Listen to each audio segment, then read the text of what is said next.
Samia Suluhu Hassan, Rais wa Jamhuri ya Muungano wa Tanzania, lakini pia ndo mwenyekiti wa CCM. Hayupo mwingine, anaungurumisha kamati kuu, mama jemedali ambaye hatikisiki, ambaye watu wakimwekea mizengo yeye anasongwa mbele. Na sisi watoto wake wa Kibaha mjini tukiongozwa na mama Mgonja hatubabaishwi. Sisi tumekuja kufanya nini? Kazi.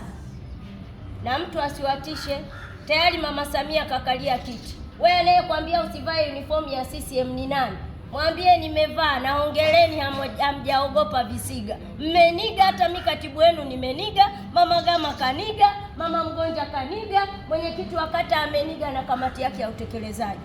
Tuendelee kupeperusha bendera na kujivunia kwa kura nyingi ambazo nyinyi wanawake, mwenyekiti amekuja kusema asante, na sisi tuko nyuma ya mwenyekiti. Asanteni, hamkututia aibu mama zangu. Tukwa tunakuja mpikia hata waume zenu, tukifika Kinandaru nyinyi mko barabarani.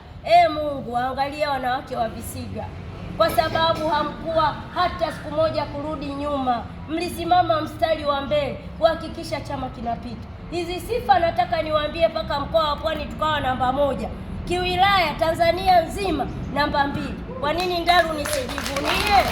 Lakini sisi tusiposema mafanikio ya chama na jinsi tulivyotafuta kula kuhakikisha rais jemedali wetu mama Samia anapita, kuhakikisha mbunge wetu wa jimbo Sylvester Koka na diwani mtoto wangu Mwarabu wangu kaenda kwenye kao. Nyinyi bila sisi na nyinyi bila nyinyi tusingefika.